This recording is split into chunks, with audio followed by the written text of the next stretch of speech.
Hi, I'm Dave Weber, and in this episode, we're going to look at a very special adapter. It will enable any of your lenses to focus closer.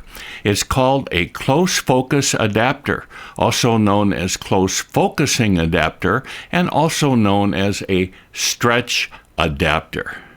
Now, these are typically used with full frame DSLR lenses that are attached to a mirrorless camera body.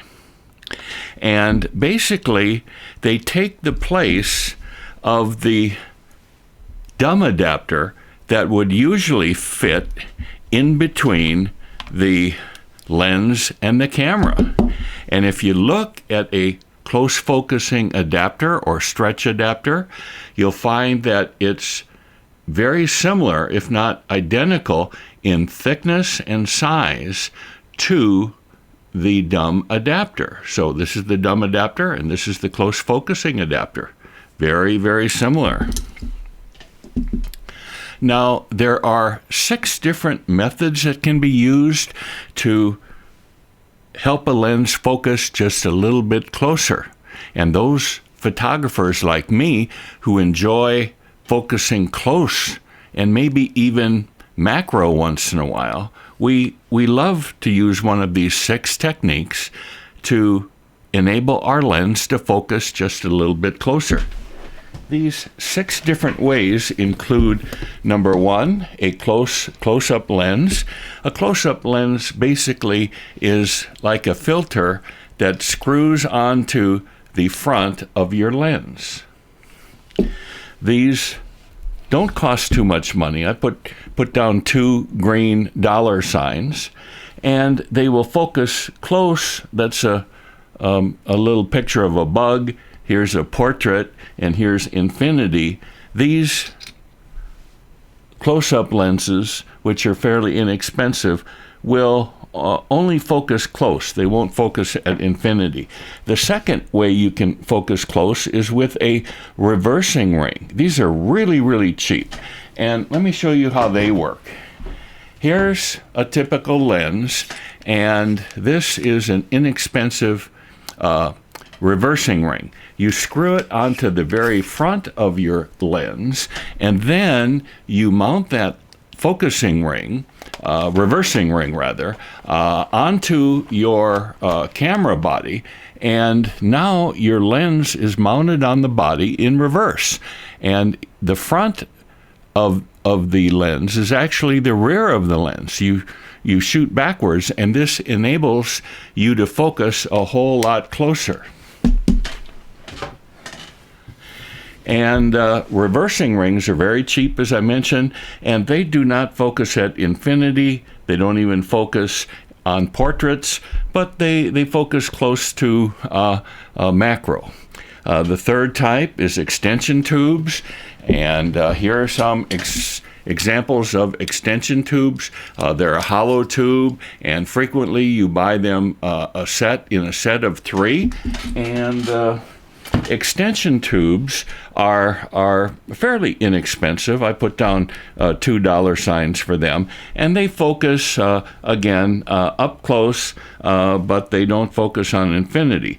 The fourth type are what we call bellows lenses, and here's an example of a typical bellows lens, and the bellows lens itself is mounted on a bellows, as you can imagine, and that's mounted to your camera. And the way it works is you extend the bellows, and the lens moves further away from the sensor. And the further away a lens is from the sensor, the more magnification or the closer up it is. Now, bellows lenses are fairly expensive. I gave them $4 signs, and they focus from macro, like a bug, to basically portrait, but they do not go to infinity. The fifth type of lens is a macro lens. They're the most expensive. I put down 5 stars. They focus from macro, typically 1-to-1 magnification, all the way to infinity. And I've got two examples of macro lenses here.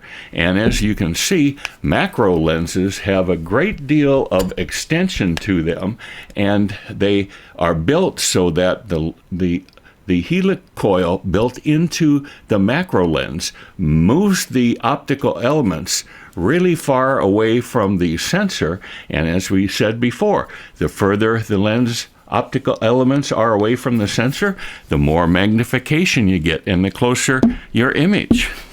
And finally, the sixth method to achieve closer than normal focus is close focusing adapters. I put down $3 signs. They're moderately expensive, and they will focus from infinity, not quite to one-to-one macro, but they get very, very close.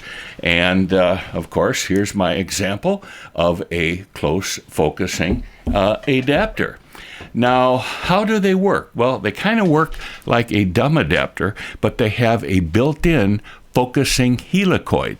Now, here is a larger focusing helicoid, and as you can see, when I turn it, it extends. This end would be towards the camera, this end would be attached to the lens, and this very large focusing helicoid extends and moves the lens further away from the camera, thereby providing greater magnification of your image. Now, the close focusing adapter right here, as you can see, it doesn't travel quite as far. It does have the built-in helicoid, but it travels just a very short distance. But that short distance, what a difference it makes. Let's take a look at some photos here of before and after using a close focus adapter. Here's a before and after of this mask. Here's a before and after of this Jello box. Here's a before and after of this scissors. And here's a before and after of my business card. As you can see, this little bit of extension built into the close focusing adapter has a great effect on the lens's ability to focus closer. As I mentioned earlier, close focusing adapters are my favorite way of getting a lens to focus closer. Why? Why do I like close focusing adapters? Well, they get you really close, not quite the one-to-one macro, but as close as I need. Number two, they're always in place and ready. I always leave this lens on my close focusing adapter. That way, I'm ready to focus close at any time. Number three, I put my best lenses on these close focusing adapters, and you know, my best lenses on the close focusing adapter are always going to provide better image quality than a macro lens. Number four, they're lightweight and rugged. Number five, there's no vignetting or distortion. And number six, there's no optical glass inside of your close focusing adapter to degrade the image. So, we all have our favorite lenses. And if you're like me, you often, when you use a regular lens, wish that it focused just a little bit closer. And now I'm going to give you a homework exercise where you're going to take your favorite lens and find out if there's a close focusing adapter that you can use on that lens on your favorite mirrorless camera. So let's take a look at that homework exercise and find a close focusing adapter that works for you.